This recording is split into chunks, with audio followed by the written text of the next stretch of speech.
አዲስ 1879 ይህ የአዲስ 1879 የታሪክ ማስታወሻ ነው። አቶ ደበሌ በሪ በሕይወት በነበሩበት ጊዜ ጠንካራ ሠራተኛ ነበሩ። ደከመኝ ሰለቸኝ የማይሉ በሥራቸው ሁሌም የተመሰከረላቸው በመሆናቸው ይመሰገኑ ነበር። በቀድሞው አውራ ጎዳና ባለሥልጣን በመለያ ቁጥር 10712 የተመዘገቡት አቶ ደበሌ በሪ በሥራ ስምሪት ላይ እንዳሉ የወፍጮ ድንጋይ ችንጋ ተበጥሶ ገጻቸው ላይ እንበል ፊታቸው ላይ ሲያርፍ 12 ጥርሳቸው ረገፈ። ጠንካራ ሠራተኛ ለነበሩት ለአቶ ደበሌ በሪ የአውራ ጎዳና ባለሥልጣን 12 ጥርሳቸው ረግፎማ ዝም አልልም አለ። ዝም አለማለቱንም በተግባር አስመሰከረ። ከወርቅ ጋር የተጣመሩ ጥርስ አስተከለላቸው። አቶ ደበሌም የደረሰባቸውን አደጋ ተመልክቶ ጥርስ ያስተከለላቸውን መሥሪያ ቤታቸውን እስከ መጨረሻው የዕድሜ ዘመናቸው ሊያገለግሉ ቃል ገቡ። በሻርፕ ሸፍነው ይንቀሳቀሱ የነበረውን ጥርሳቸውን የወርቅ ጥርሱ ሲገጠምላቸው ፈልቀቅ እያሉ መሳቅ ጀመሩ። አቶ ደበሌ በጡረታ ሲገለሉ ለመሥሪያ ቤታቸው አንድ ኑዛዜ ተናዘዙ።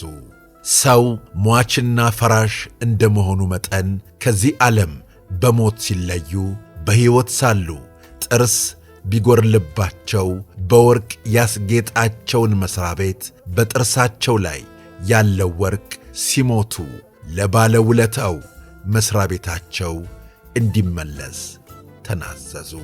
ኑዛዜያቸውን እንዳሰፈሩ ከዚህ ዓለም በሞት ሲለዩ ቤተሰቦቻቸው የወርቅ ጥርሳቸውን ነቅለው መሥሪያ ቤታቸው እንዲረከብ አደረጉ። የዳንግላው ሥራ ውይይት ክበብም የተረከበውን ወርቅ ዋጋ ምን ያህል ተመን እንዳለው ለማወቅ ከልጥፍ ጥርስ የተነሳውን የተጣራ ወርቅ ክብደት 4 ግራም ሆኖ አገኘው። በዚያን ወቅት የገበያ ዋጋው ለግራም 25 ብር ብቻ ስለነበር በጊዜው የደብረ ማርቆስ ዲስትሪክት ሥራ አስኪያጅ ወርቅን በሰው እጅ ለማቆየት አስቸጋሪ ስለሆነ በሀገር ገበያ 80 ብር ተሽጦ በገቢ ደረሰኝ ቁጥር 076306 ገቢ መደረጉን አስታውቀዋል።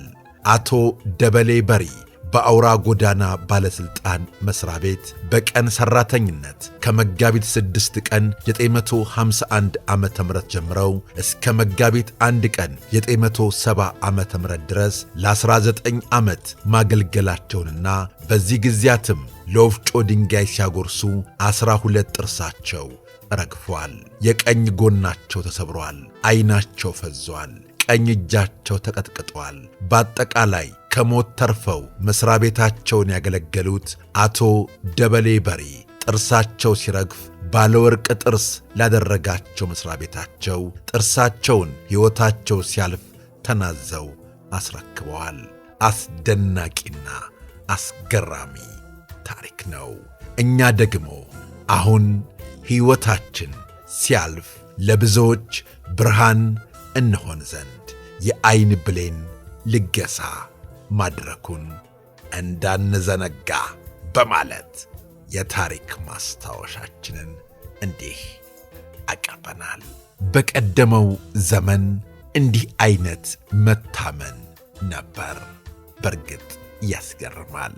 ቤተሰቦቻችን ስለ አብሮነታችሁ፣ ስለ ወዳጅነታችሁ ከልብ እናመሰግናለን። በቀጣይ እንዲሁ እንዳማረብን ተመልሰን እንመጣለን። እናመሰግናለን። አዲስ 1879